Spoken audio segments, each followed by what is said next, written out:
Science सॉफ्टनेट classes के अंतर्गत आज जिस टॉपिक पे हम लोग चर्चा कर रहे हैं वो Microsoft Excel M S Excel Microsoft Office का एक बहुत ही इंपॉर्टेंट पैकेज है। जैसे कि पिछला बार में हमने पढ़ा है माइक्रोसॉफ्ट वर्ड जो कि डॉक्यूमेंट के लिए होता है। एक्सेल इज बेसिकली हम लोग एक्सेल में हम किसी तरह का फॉर्मूला, किसी तरह का रिपोर्ट इजीली बना सकते हैं।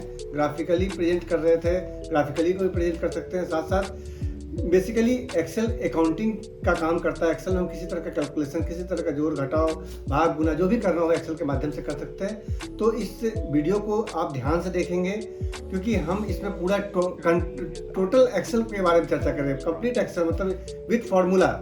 मतलब ये वीडियो आप देख लेते हैं तो आपको मेरा 100% उम्मीद है कि आपको फिर दोबारा एक्सेल कहीं पढ़ने की जरूरत नहीं पड़ेगी। आपको पूरा एक्सेल A to Z इसमें बताएंगे। एक्सेल स्टार्ट से पहले हम बात करते हैं एक्सेल होता क्या है। MS एक्सेल का पूरा नाम माइक्रोसॉफ्ट एक्सेल है और इसे मुख्य रूप से एक्सेल के नाम से भी जाना जाता है। ये एक स्प्रेडशीट प्रोग्राम है जो माइक्रोसॉफ्ट ऑफिस सूट के अंतर्गत आने वाले एप्लीकेशन में से एक एप्लीकेशन है। माइक्रोसॉफ्ट द्वारा तैयार किया गया एक कमर्शियल स्प्रेडशीट एप्लीकेशन है। इसका इस्तेमाल basic calculation, graphic tool, pivot table और मैक्रो बनाने के लिए किया जाता है। मुख्य रूप से एक्सेल में रोज एंड कॉलम बाई डिवाइड होते हैं, जिसमें मुख्य रूप से एक वर्कशीट में 1,48,576 रो और 16,384 कॉलम होते हैं। कॉलम का वेट 255 कैरेक्टर होता है और रो का हाइट 409 पॉइंट्स होता है। तो एक्सेल बेसिकली हम जो बात कर रहे हैं आगे हम लोग इस पर डिस्कस करेंगे कि अब हम बात करते हैं शॉर्टकट्स के बारे में। तो जनरली पिछला क्लास में हमने भी शॉर्टकट्स का चर्चा किया था। इसमें कुछ और शॉर्टकट्स भी है, जैसे कि आप लोग जानते हैं कंट्रोल एन से F वर्कबुक खोलने के लिए, कंट्रोल O से save to open the save workbook, control S से सेव करने के लिए कंट्रोल A से सेलेक्ट ऑल होगा, कंट्रोल B से to turn highlighted cell bold कर देगा, कंट्रोल C से कॉपी, कंट्रोल D क्या करेगा to fill the selected cell with the content of the cell right above, control F to search anything in the workbook. कोई भी चीज़ workbook में खोजना हो तो कंट्रोल F करेंगे। कंट्रोल G क्या करेगा to jump to a certain area within a single command. Control H से फाइंड करेगा and replace, find and replace control S से करेगा। कंट्रोल I इटैलिक करेगा। Control K to insert a hyperlink in a cell. यदि cell में hyperlink हमको करना हो तो कंट्रोल K करेंगे। कंट्रोल प्लस L करेंगे तो open a create table dialog box. Control P करेंगे तो टू प्रिंट ए वर्कबुक। उसके बाद हमारा है control R to fill the selected cell with the content of the cell on the left. Control U से underline होगा। Control P से print होगा। कंट्रोल R से कंट्रोल V से पेस्ट होगा। कंट्रोल W से to close the current workbook. Current workbook को बंद करना तो कंट्रोल W करेंगे। कंट्रोल Z अंडू का। फिर आते हैं जो सबसे महत्वपूर्ण छोटा बात है जो कि हम लोग नहीं जानते, जैसे कंट्रोल प्लस 1 करेंगे तो फॉर्मेट द सेल कंटेंट को फॉर्मेट कर देगा। कंट्रोल प्लस 5 पुश करते हैं तो to put strike through in the cell, strike through तो बीच से काट देगा। Control plus 8 to show the outline symbol दिखाएगा। कंट्रोल प्लस लाइन प्रेस करते हैं, कंट्रोल के साथ 9 नंबर की प्रेस करते हैं तो रो को हाइड कर देगा। कंट्रोल प्लस 0 करते हैं तो हाइड ए कॉलम। कंट्रोल 9 से रो हाइड होगा, कंट्रोल 0 से कॉलम हाइड होगा। कंट्रोल प्लस शिफ्ट प्लस करते हैं तो enter the current time in a cell. Control plus comma देते हैं तो enter the current date in a cell. उस तरह से बहुत सारा फॉर्मूला है, जैसे कंट्रोल प्लस शिफ्ट प्लस @ करते हैं तो अप्लाई द टाइम फॉर्मेटिंग। तो control plus shift plus exclamation sign देते हैं तो apply the comma formatting. Control plus shift plus dollar करते हैं तो अप्लाई करेंसी फॉर्मेटिंग। उसी तरह से control plus shift plus hash करते हैं तो अप्लाई द डेट फॉर्मेटिंग। तो बहुत सारा चीज़ है जो कि जैसे कंट्रोल प्लस स्पेस बार करते हैं तो सेलेक्ट इंटायर कॉलम, पूरा कॉलम को सिलेक्ट कर लेगा। Control plus shift plus space bar करते हैं तो सेलेक्ट एन इंटायर वर्कबुक, पूरा वर्कबुक को सेलेक्ट करना हो तो control plus shift plus space bar press करेंगे। कंट्रोल प्लस होम से to direct to cell A1 पे चले जाएंगे। Control plus shift plus tab करते हैं तो switch to the previous workbook. Control plus shift F करते हैं तो open the fonts menu under the format cell. फिर control plus shift plus O करते हैं तो select the cell containing comments. Control plus drag to drag and copy cell और to a duplicate workbook. Control plus shift plus drag to drag and insert copy. Next is control plus up arrow key to go to the top and most cell in a current column. Control plus down arrow key to jump to the last cell in a current column. Control plus right arrow to go to the last cell in a specified current column. Then उसके बाद है control plus in to go to the last cell in a workbook, control alt plus page down to move the screen towards the right तरफ move करेंगे screen को, control alt plus page up to move the screen towards the left, control plus F2, control के साथ function key F2 press करेंगे तो to open the print preview window खुल जाएगा, control plus F1 करेंगे तो एक्सपेंड और कोलैप्स द रिबन, एल्ट करेंगे तो open the access key, tab move to the next cell, tab से हम अगले सेल में जा सकते हैं टैब की से, alt plus F plus T, alt F और T तीनों की एक साथ दबाएंगे तो ओपन द ऑप्शन खुलेगा, L plus down arrow to activate filter for cell, F2 से क्या होगा तो एडिट ए सेल, कोई सेल को एडिट करना तो F2 प्रेस करेंगे, F3 से to paste cell name in if the cell have been named, shift plus F2 to add और एडिट ए कमेंट, फिर है alt plus H plus H, 2 बार H को प्रेस करेंगे तो ये क्या होगा to select a fill colour select मतलब कलर फिल करेंगे, alt plus H plus B करेंगे तो ऐड ए बॉर्डर ऐड होगा, कंट्रोल प्लस 9 से hide the selected row, control plus 0 to hide the selected column, escape से cancel कर देगा entry को, shift plus right arrow key to extend the cell selection in the right, मतलब बहुत सारा है, जैसे कि control plus H plus A करेंगे to go to the data tab in ribbon, H plus R करेंगे to go to the review tab in the ribbon, H plus W करेंगे to go to the view tab in the ribbon, L plus Y करेंगे to open the help tab in the ribbon, L plus Q करेंगे तो quickly jump to the search, L plus enter करेंगे तो start a new line in a current cell, shift plus F3 function key जो F3 है to open the insert function dialogue box, उसके बाद F9 से calculate workbooks, shift plus F9 to calculate active workbook, control plus H plus F9 to force calculation all workbook, control plus F3 to open the name manager खुल जाएगा, control plus shift plus F3 to create names from value in the row and column, control plus alt plus to zoom inside a workbook, और उसी में minus control plus alt plus कर देते zoom outside inside a workbook, L plus 1 to से turn a auto save, H plus 2 to save workbook, H plus F plus E to export your workbook, export करना हो तो H plus F plus Z to share your workbook, H plus F plus C to close the save workbook, H plus F11 Alt or F11 to turn key tips on or off, Alt plus Y plus W to know what's new in work cell, then F1 to open the Microsoft Excel help, और lastly is Control plus F4 to close the Microsoft Excel। इस तरह से हमने लगभग 100 के करीब Microsoft का shortcut बताया है जो कि किसी भी पैकेज के लिए आपको बहुत ही उपयोगी होगा। उसके बाद हम लोग बात करते हैं कि जो सबसे महत्वपूर्ण टॉपिक जिस पे हम बात कर रहे हैं वर्कबुक और वर्कशीट। माइक्रोसॉफ्ट एक्सेल में हम जब बात करते हैं तो एक्सेल में हम दो महत्वपूर्ण चीज़ का चर्चा होता है, एक होता है वर्कबुक, एक होता है वर्कशीट। तो सबसे पहले आप समझेंगे कि वर्कबुक और वर्कशीट क्या होता है। तो वर्कशीट क्या होता है? वर्कशीट एक सिंगल पेज को कहते हैं और वर्कबुक एक फाइल या एक पुस्तक के समान है। दूसरा अंतर है कि इसमें वर्कशीट में आयताकार कोशिकाओं का एक मैट्रिक्स होता है जो रो और कॉलम के सारणीबद्ध रूप में व्यवस्थित होता है, जबकि वर्कबुक में एक या एक से अधिक वर्कशीट होता है। वर्कबुक में कई वर्कशीट को जोड़ना आसान है, जबकि किसी वर्कशीट में वर्कबुक को जोड़ना कोई आसान कार्य नहीं है। उसके बाद अगला जो डिफरेंस है, डेटा के सेट के लिए वर्कशीट विशिष्ट है।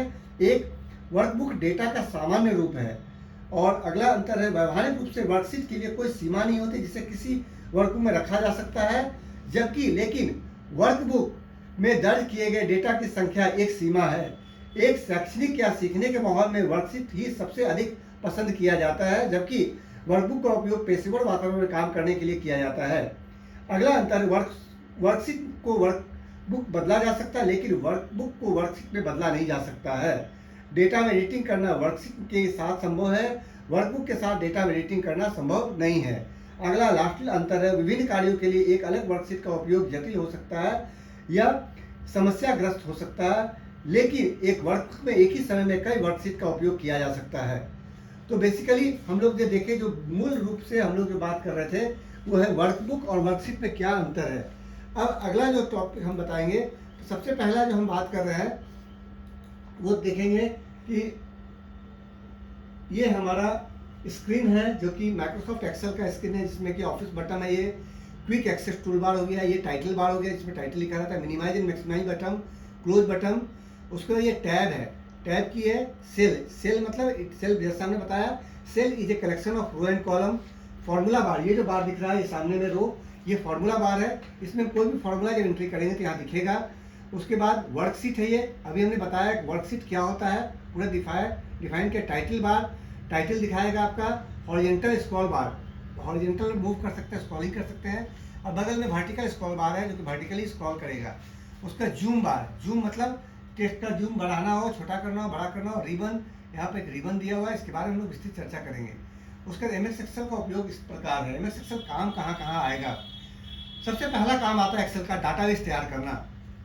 दूसरा काम हम बात करते हैं अकाउंटिंग कार्य हेतु, मतलब किसी भी तरह के अकाउंट्स का काम एक्सेल पर हम कर सकते हैं। उसके बाद गणितीय कार्य, तार्किक कार्य। उसके बाद हम कहते हैं डाटा मैनेजमेंट।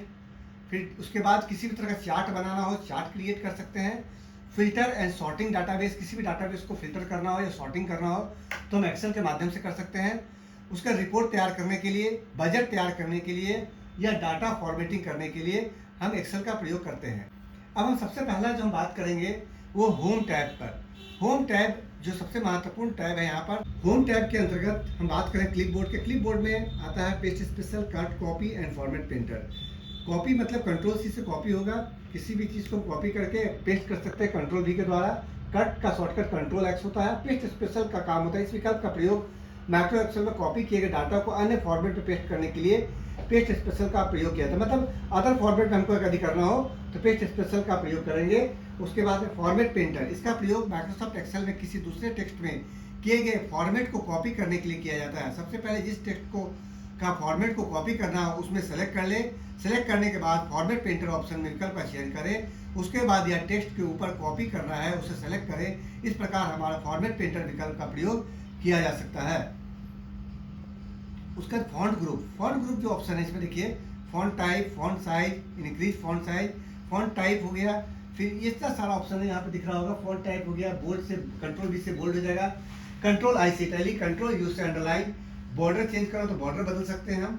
मान लीजिए हम चाहते हैं कि सीट का बॉर्डर बदले तो बॉर्डर बदल सकते हैं। फिर फॉन्ट कलर, कलर चेंज करना होगा, बैकग्राउंड में आके कलर चेंज करना हो। उसके बाद ये डिक्रीज और इंक्रीज फॉन्ट साइज, डिक्रीज मैंने बढ़ा सकता है फॉन्ट को और डिक्रीज घटा सकता है। और यहाँ से अब अगला हम बात करते हैं तो हमने बता दिया bold, italic, underline, font size. उसके बाद फिल कलर, इस विकल्प के माध्यम से माइक्रोसॉफ्ट एक्सेल में सिलेक्ट किए गए टेक्स्ट को के बैकग्राउंड को कलर को फिल करने के लिए किया जा सकता है। बॉर्डर हमने बताया कि महत्वपूर्ण विकल्प है, सबसे इंपॉर्टेंट विकल्प है जिसके द्वारा हम बनाए गए डाटाबेस को बॉर्डर देते हैं। जैसा बॉर्डर को मोटा पतला करना इस तरह से कर सकते हैं। उसके बाद अलाइनमेंट आता है। अलाइनमेंट में आ जाता है कि बॉटम अलाइन करना हो या मिडिल अलाइन करना हो, मतलब जो हम लिखे हुए डॉक्यूमेंट को कहाँ पर रखना चाहते हैं, टॉप पे रखना चाहते हैं या सेंटर बॉटम में रखना चाहते हैं, या टेक्स्ट डायरेक्शन मतलब लिखे हुए टेक्स्ट को घुमाना हो, लेफ्ट राइट क्लॉक वाइज घुमाना हो, एंटी क्लॉक वाइज घुमाना हो। उसके बाद लेफ्ट अलाइनमेंट, राइट अलाइनमेंट, फिर लेफ्ट टेक्स्ट, ये सब ऑप्शन है। लेफ्ट अलाइनमेंट मतलब इस विकल्प का प्रयोग माइक्रोसॉफ्ट एक्सेल में सेल को टाइप किए गए टेक्स्ट को अलाइनमेंट लेफ्ट साइड में करने के लिए। सेंट्रल अलाइनमेंट के द्वारा हम सेंटर अलाइन कर सकते हैं। राइट अलाइनमेंट, टॉप अलाइनमेंट, फिर मिडिल अलाइन है, फिर बॉटम नीचे कर देगा। उसके बाद है व्रैप टेक्स्ट। व्रैप टेक्स्ट क्या होता है, इस विकल्प का प्रयोग माइक्रोसॉफ्ट एक्सेल में सेल में टाइप किए गए टेक्स्ट की लंबाई अधिक होने पर वह दिखाई नहीं देता है। इससे जब हम उस सेल को सिलेक्ट कर इस ऑप्शन का प्रयोग करेंगे तो ऑटोमेटिक इस सेल की लंबाई खत्म हो जाती है, वह सेल के नीचे लाइन में दिखाई नहीं देने लगेगा। ये एक महत्वपूर्ण विकल्प है जिसका उपयोग हमें डाटाबेस तैयार करते समय अति आवश्यक होता है। तो मैं समझता हूँ टेक्स्ट व्रैप टेक्स्ट आपका क्लियर हो गया कि मर्ज सेल मतलब मान लीजिए हम चाहते हैं एक साथ 5-6 सेल को एक साथ मर्ज कर दे सिंगल सेल में, तो मर्ज सेल का उपयोग करेंगे। टेक्स्ट डायरेक्शन हमने बताया टेक्स्ट को घुमा देगा। इंक्रीज इंडेंट, इस विकल्प का उपयोग इंडेंट की सीमा को बढ़ाया जा सकता है। डिक्रीज इंडेंट से इंडेंट की सीमा को घटाया जा सकता है। उसका नंबर ग्रुप में यहाँ पर जो दिया हुआ फिगर ध्यान से देखेंगे जिसमें कि नंबर फॉर्मेट है, डेसिमल प्लेसेस है, इंक्रीज डेसिमल है, अकाउंटिंग नंबर फॉर्मेट है, परसेंट स्टाइल है, कॉमा स्टाइल है। तो ये सब का अलग अलग फंक्शन है। उसके बाद स्टाइल में हमारा आता है कंडीशनल फॉर्मेटिंग, फॉर्मेट स्टेबल और सेल स्टाइल। तो यहाँ पर अब हम बात करते हैं जो सबसे महत्वपूर्ण टॉपिक जो कि माइक्रोसॉफ्ट एक्सेल का है वो फार्मूला है। फार्मूला में सबसे पहला फार्मूला, इसको आप ध्यान से देखेंगे क्योंकि एक्सेल टोटली बेस्ड इसी चीज पर है, फार्मूला पे। तो सबसे पहले हम सम फंक्शन का बात करेंगे। सम मतलब क्या है, तो जोड़ना। जब दो सेल को जोड़ना, दो नंबर को जोड़ना हो तो नंबर लिखेंगे और फॉर्मूला है equal to some A1 plus A2, मतलब सम को हम करेंगे, जिस नंबर को जोड़ना है वहाँ पे ये फॉर्मूला सेट करेंगे तो वहाँ हमारा सम हो जाएगा। उसके बाद हम बात करते हैं सब्ट्रैक्ट, घटाना हो सब्ट्रैक्ट के लिए तो सब्ट्रैक्ट इक्वल टू सब्ट्रैक्ट लिखेंगे और यहाँ से हम फॉर्मूला सेट कर देंगे equal to A1 minus B3, जो भी सेल को माइनस करो माइनस का सिंबल देंगे। उसके बाद सेल में आते हैं इंसर्ट डिलीट फॉर्मेट, यहाँ पर एडिटिंग ऑप्शन है, sum function, fill function, clear all. यहाँ पर हम बात करेंगे इंसर्ट टैब। इंसर्ट टैब में ये देख रहे हैं फिगर, फिर फॉर्मूला टैब का ये है। उसके बाद अगला है फंक्शन में मल्टीप्लिकेशन। मल्टीप्लिकेशन मतलब मल्टीप्लाई करना, जिस सेल को मल्टीप्लाई करना है मल्टीप्लिकेशन का स्टार सिंबल है, स्टार सिंबल देंगे इक्वल टू देने के बाद, जैसे कि A1 B3 मतलब सेल का नाम है और C7, B3 में जो नंबर सेट होगा उसको मल्टीप्लाई कर देगा C7 से। उसके बाद हम डिवाइड उसी तरह से करते हैं, डिवीजन स्लैश मार देंगे, डिवीजन कर देगा, यहाँ पर दिखा हुआ किस तरह से हो रहा है। उसके बाद परसेंटेज निकालना हो तो परसेंटेज के लिए एक प्रयोग करेंगे, जैसे कि उदाहरण मान ली 500 का 5% कितना होगा, या उदाहरण दिया 500 का 5% कितना, उसको निकालने के लिए इक्वल टू G4 जो वैल्यू हमारा G4 में जो डाटा हमारा है वो 500 दिया हुआ है। G4 का वैल्यू यहाँ पर 500 देख रहे हैं इंटू G6 का वैल्यू हमारा 5 है, तो 500 इंटू 5 डिवाइडेड बाई 100 करेंगे इक्वल टू 25, मतलब 500 का 5% कितना निकला, 25 निकला। फॉर्मूला सेट हो गया। उम्मीद है कि आपको ये फॉर्मूला पर जो बताया है 4-5 को समझ में आ रहा होगा। उसके बाद अपर केस बदलना हो, लोअर केस, अपर मतलब कोई कैपिटल लेटर व्हाट, जैसे यहाँ पर लिखा हुआ है equal to upper what is your name, ये स्मॉल में लिखा हुआ है, ये व्हाट इज योर नेम आपका अपर केस का लेटर लोअर केस का लेटर अपर में बदल जाएगा, और उसी तरह से लोअर जो होता है वो अपर केस का लेटर लोअर में बदल जाएगा। उसका मिनिमम मतलब है तो मिनिमम वैल्यू क्या है, जैसे हमने किसी सेल रेंज को सिलेक्ट किया और उसमें हम टाइप करें इक्वल टू मीन और पूरा रेंज को हम देंगे तो वहाँ दिखा देगा सबसे छोटा वैल्यू क्या है, उस मैक्स मतलब सबसे ज़्यादा क्या होगा उसको दिखाएगा। उसके बाद काउंट एंड काउंटा, यदि आप ये जानना चाहते हैं कि सेल रेंज में कितने सेल में न्यूमेरिक वैल्यू मैंने नंबर और डेट्स हैं तो उसे मैनुअली गिनने के लिए अपना समय व्यर्थ न करें। एक्सेल का काउंट फंक्शन 1 ही सेकंड में गिनेगा। सिंटेक्स इसका समझ लीजिए, यहाँ दिख रहा होगा स्क्रीन में, काउंट फंक्शन का सिंटेक्स इस प्रकार है, काउंट तो ब्रैकेट देंगे वैल्यू 1 कॉमा वैल्यू 2, जितना वैल्यू को काउंट करना है, जबकि काउंट फंक्शन केवल उन सेल्स को काउंट करता है जिसमें नंबर्स होते हैं। लेकिन एक्सेल का काउंटा फंक्शन, काउंट के बाद आता है काउंटा फंक्शन, उन सभी सेल को काउंट करता है जो ब्लैक नहीं है, चाहे वो number, date, time, text, logic value और ट्रू और फॉल्स की लॉजिक वैल्यू या एरर या एम्प्टी टेक्स्ट हो सकता है। इसका सिंटेक्स इस तरह से है, काउंटा फिर वैल्यू देंगे, वैल्यू 2 वैल्यू 3 ऐसे करके हम दे सकते हैं। एग्जांपल में देखेंगे काउंटा एंड काउंटा फंक्शन में कैसे है। उदाहरण के लिए कॉलम ए में कितने नंबर शामिल है इसका पता लगाने के लिए इस फॉर्मूले का उपयोग करें। जैसे काउंटा ए और कॉलम ए दिए हम, कॉलम ए में सभी नॉन एम्प्टी सेल को काउंट करने के लिए इस फॉर्मूला का प्रयोग करें। यहाँ पर एग्जांपल काउंट एंड काउंटा फंक्शन दिया हुआ है। उदाहरण के लिए कॉलम ए में कितने नंबर शामिल है इसका पता लगाने के लिए इस फॉर्मूला का उपयोग है। काउंट दिए ब्रैकेट में दिए ए, कॉलम ए के सभी नॉन एम्प्टी सेल को काउंट करने के लिए इस फॉर्मूला का उपयोग करें। जैसे काउंटा ए, यहाँ पे जैसे करते हैं तो इसमें देखेंगे, जैसे यहाँ पर दिए ये हमारा डाटा है, ए में 50 cell A1 A2 100 A3 150 A4 200 250, 6 में इंडिया और जापान लिखा हुआ है, और सी में 5 है 7 है। इक्वल टू काउंटा ए हम दिए, उसके बाद इक्वल टू काउंट ए दिए, काउंटा ए। तो जो आउटपुट हमारा आएगा, इफ एक लॉजिकल वैल्यू है जिसमें कि हम कंडीशनल टेस्ट करते हैं। इफ कंडीशनल को टेस्ट करने के लिए कहते हैं, जब कंडीशन पूरी होती है तो एक्सेल वैल्यू देता है या कैलकुलेशन करता है, यदि यह कंडीशन पूरी नहीं होती तो एक्सेल दूसरी वैल्यू या अन्य कैलकुलेशन देता है। जैसे कि इसका आसान भाषा में कर सकते हो, कुछ है कुछ करो अन्यथा कुछ और करो, मतलब अतः इफ स्टेटमेंट में 2 रिजल्ट हो सकते हैं, इसकी तुलना सही है रिजल्ट रहेगा उसके। जैसे कि यहाँ पे उदाहरण देखते हैं फंक्शन, यहाँ पे यदि स्टूडेंट को 35 सुपर मार्क्स है तो वह पास है, यदि 35 से कम है तो फेल है। तो इसको हम किस तरह से दिखाएंगे, यहाँ पे जैसे नाम दिया हुआ स्टूडेंट का, यहाँ नंबर दिया हुआ, रिजल्ट दिया हुआ पास या फेल, इक्वल टू इफ। इस फॉर्मूला को ध्यान देंगे, equal to if A2 is greater than 35, मतलब 35 से ऊपर है तो पास हो जाएगा, कॉमा नहीं तो फेल होगा। उसके बाद है ट्रिम। ट्रिम एक्सेल का ट्रिम फंक्शन वर्ड्स से अतिरिक्त स्पेस को निकालता है और टेक्स्ट का स्टार्ट एंड एंड में एक भी स्पेस कैरेक्टर नहीं रखता है। इसका सिंटेक्स इस तरह से है, जैसे कि उदाहरण के लिए एग्जाम सब में हम उदाहरण बता रहे हैं, यहाँ पर इस तरह से ज़्यादा अच्छा समझ में आएगा।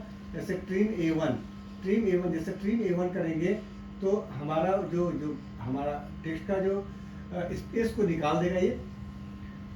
उसके बाद अगला फंक्शन हमारा लेन मतलब लेंथ फाइंड करेगा।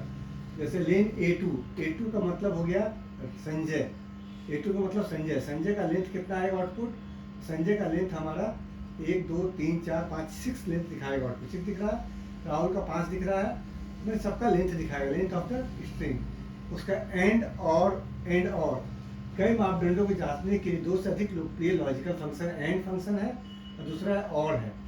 यह तब काम करेगा जब आपको कई कंडीशन को टेस्ट करना पड़ता है और यह सुनिश्चित करना पड़ता है कि सभी कंडीशन ट्रू होंगे।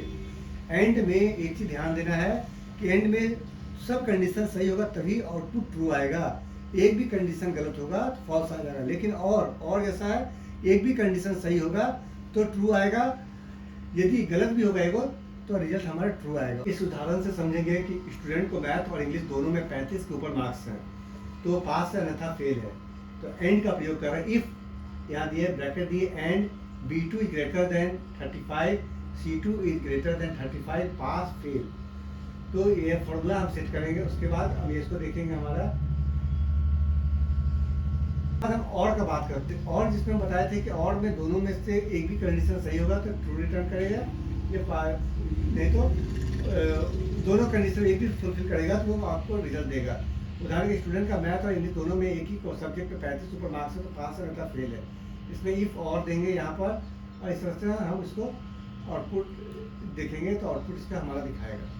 उसके बाद हम माइक्रोसॉफ्ट एक्सेल का जो सबसे इम्पोर्टेंट चीज़ के बारे में बात करें वो पाइवोट टेबल है। माइक्रोसॉफ्ट एक्सेल में पाइवोट टेबल एक बहुत ही पावरफुल टूल है जिसके द्वारा एक्सेल सीट को बड़े से बड़े डाटा को बहुत ही आसानी से समराइज और एनालाइज किया जा सकता है। मतलब पाइवोट टेबल बेसिकली हमारे डाटा को समराइज और एनालाइज करता है। पाइवोट टेबल द्वारा हम लार्ज डाटा को छोटे छोटे रिपोर्ट और फॉर्मेट में रिप्रेजेंट कर सकते हैं जिससे डाटा को समझना और उसे एनालाइज करना बहुत ही आसान होता है। इसके अलावा पाइवोट टेबल हम अपनी रिक्वायरमेंट्स के हिसाब से फील्ड्स को जब चाहे ऐड और रिमूव कर सकते हैं। यही नहीं, पाइवोट टेबल में बिना फॉर्मूला लिखे भी हम बेसिक फंक्शन जैसे सम, एवरेज, काउंट, मैक्सिमम, मिनिमम को परफॉर्म कर सकते हैं। तो इसके बारे में डिटेल्स हम देखेंगे कैसे काम होता है ये। यहाँ पर एक चार्ट दिया हुआ, product ID, product name, salesman, region, month, date. आप डाटा को सिलेक्ट करें और इंसर्ट टैब में जाएं। इंसर्ट टैब में लेफ्ट कॉर्नर पे आपको पाइवोट टेबल ऑप्शन पर क्लिक करें। क्लिक करते ही आपको 2 ऑप्शन दिखाई देंगे, पाइवोट टेबल और पाइवोट चार्ट। आप पाइवोट टेबल के ऑप्शन को सिलेक्ट करेंगे, इस तरह से आएगा 2 ऑप्शन। पाइवोट टेबल पर हम क्लिक करेंगे। पाइवोट टेबल पे जैसे ही सिलेक्ट करेंगे, सिलेक्ट करते ही क्रिएट पाइवोट टेबल नाम से एक डायलॉग बॉक्स डिस्प्ले होगा। ये जो डायलॉग बॉक्स दिख रहा है उस पर क्लिक करेंगे, उसके बाद ओके प्रेस करेंगे, सारे ऑप्शन दिखाई देंगे। सबसे ऊपर टेबल रेंज में होता है या टेबल रेंज डिफाइन होता है जिससे पाइवोट टेबल में कन्वर्ट करना है।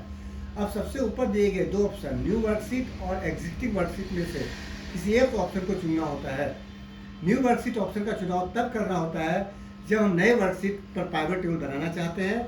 एग्जिस्टिंग मतलब उसी पर यदि पाइवोट टेबल बनाना चाहते हैं तो एग्जिस्टिंग वर्कशीट पर क्लिक करेंगे। क्लिक करने पर नीचे वह लोकेशन ऑप्शन हाईलाइट हो जाएगा और यहाँ लोकेशन ऑप्शन हाईलाइट हो जाएगा। यहाँ पर आपको लोकेशन को डिफाइन करना होता है कि आप शीट के अंदर कहाँ पर पाइवोट टेबल क्रिएट करना चाहते हैं। लोकेट देने के बाद ओके करें। ओके करते ही ब्लैंक पाइवोट टेबल और फील्ड लिस्ट बनकर तैयार हो जाएगा। इस तरह से आप दिख रहे हैं, यहाँ पर फील्ड लिस्ट दिया हुआ।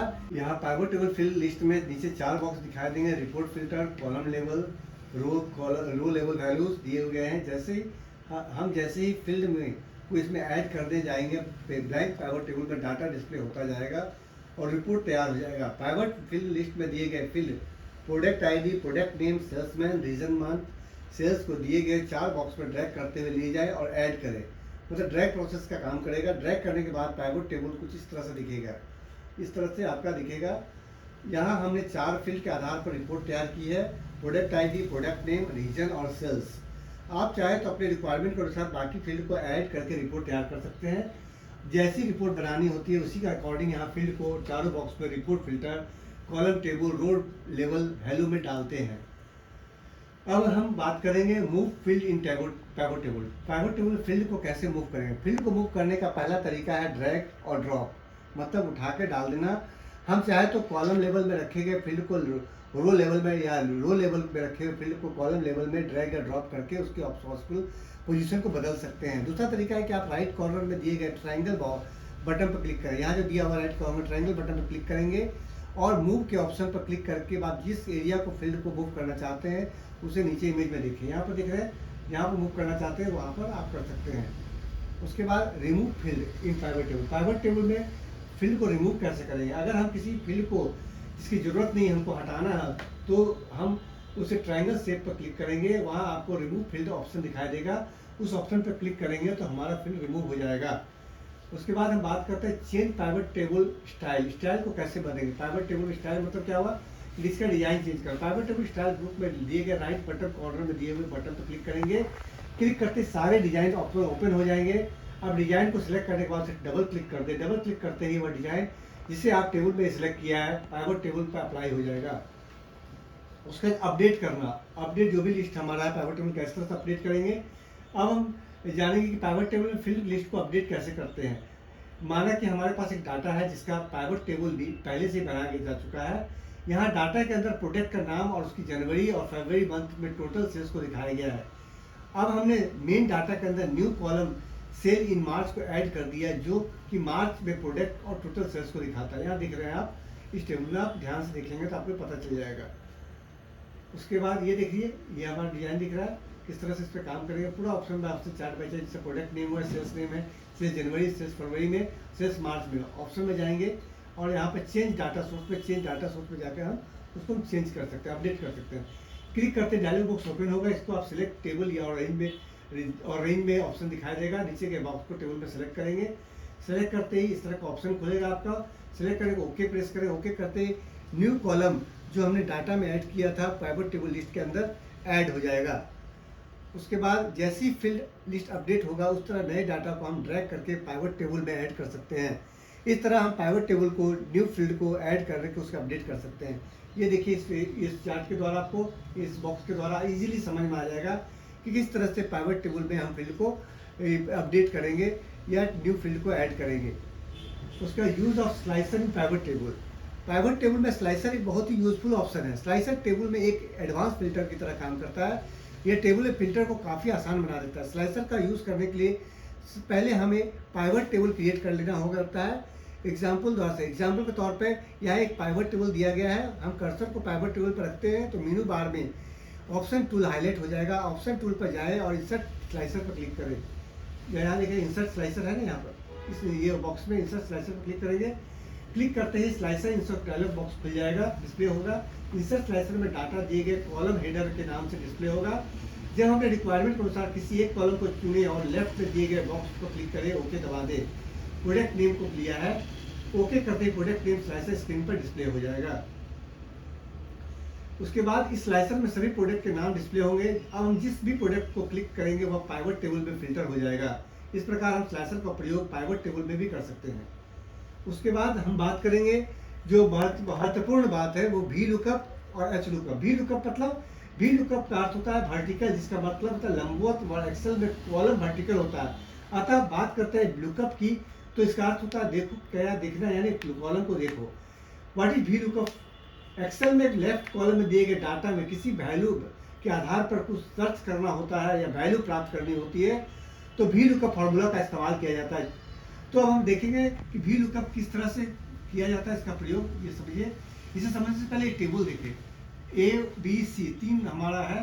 ए में राम, सीता, राधा, राम। यहाँ पर बी का वैल्यू 10, 20, 30 दिया हुआ है। यहाँ कॉलम ए में कुछ नाम लिखे गए, बी में कुछ टेबल में है। तो हम चाहेंगे कि सेल A5 में जो नया नाम टाइप करे उसके सामने वाले सेल B5 में उसके अंक डिस्प्ले हो। याद रखिए वी लुकअप केवल बाएं कॉलम में एक वैल्यू को देखता करता है। चलिए सिंटेक्स को समझते हैं। सिंटेक्स क्या है वी लुकअप का। तो सिंटेक्स हमारा इस तरह से है, वी लुकअप ब्रैकेट देंगे, value comma table column, index range और लुकअप। पहले वैल्यू मतलब क्या हो गया, टेबल के सबसे पहले कॉलम की वैल्यू जिसे फाइंड कर रहा हो, वहाँ टेबल का पहला एक कॉलम ए है और उसी में हम राम को फाइंड करना है। दूसरा टेबल दिया हुआ, यहाँ पर आपको वह टेबल सेलेक्ट करनी होती है जिससे आप वैल्यू जिसे फाइंड करनी है। यहाँ पर आप कंप्लीट टेबल को सिलेक्ट करना होता है। उसका कॉलम इंडेक्स, यहाँ आपको उस कॉलम को नंबर टाइप करो जिसके वैल्यू आपको चाहिए। जैसे राम के अंक कॉलम बी में है लेकिन वह काउंट करने पर कॉलम 2 पर है। इसके रेंज लुकअप में 2 ऑप्शन दिखाई देंगे जो वैकल्पिक है। ट्रू मतलब इक्वल टू एप्रोप्रिएट मैच, इसके लिए आप 1 टाइप करते हैं, और false equal to exact match, इसके लिए आप 0 टाइप करते हैं। यदि आप कुछ भी टाइप नहीं करते तो ट्रू ही डिफॉल्ट माना जाएगा। तो इक्वल टू वी लुकअप यहाँ पर हम दिए, यहाँ पर समझिएगा इसको ध्यान से। उसके बाद equal to V lookup A5। अब यहाँ पर चलिए शुरू करते हैं। यहाँ पर देखिएगा कॉलम बी में जो सबसे पहले कॉलम में A5 में राम टाइप करके देते हैं, B5 equal to V lookup type करते हैं। अब वी लुकअप के अनुसार वैल्यू में टेबल का सबसे पहले कॉलम में वैल्यू राम को फाइंड करना है। और राम हमने A5 में टाइप किया तो हमारा फॉर्मूला होगा वी लुकअप A5। अब टेबल को सिलेक्ट करना है तो जो कि A3 से B3 तक, मतलब रेंज हमारा A3 से B3 तक है। और उसके बाद V lookup A5 comma A3 से B3 और उसके 2 देंगे। अब कॉलम इंडेक्स के लिए आपको 2 टाइप करना है क्योंकि यह कॉलम नंबर 2 में ही दिए गए हैं। उसके बाद यहाँ पर हम देखें V lookup A5 A3 B2 0। Range में वैकल्पिक है, आप चाहे तो छोड़ सकते हैं या नहीं तो 0 टाइप कर दीजिए और बंद करके इंटर कर दीजिए। अब आप कॉलम A5 में जो भी वैल्यू टाइप करते हैं उसके अंक आपको B5 में दिखाई देने लगेंगे। तो हमारा कहना है कि वी लुकअप आप लोग का क्लियर हो गया। अब हम बात करते हैं एच लुकअप का। एच लुकअप का मतलब हॉरिजॉन्टल लुकअप है। इसका प्रयोग मेल खाने वाले डाटा के लिए एक रो में खोजकर संबंधित कॉलम से आउटपुट के लिए जानकारी प्राप्त करने के लिए किया जाता है। जबकि वी लुकअप एक कॉलम में वैल्यू खोजता है और एच लुकअप एक रो में वैल्यू खोजता है।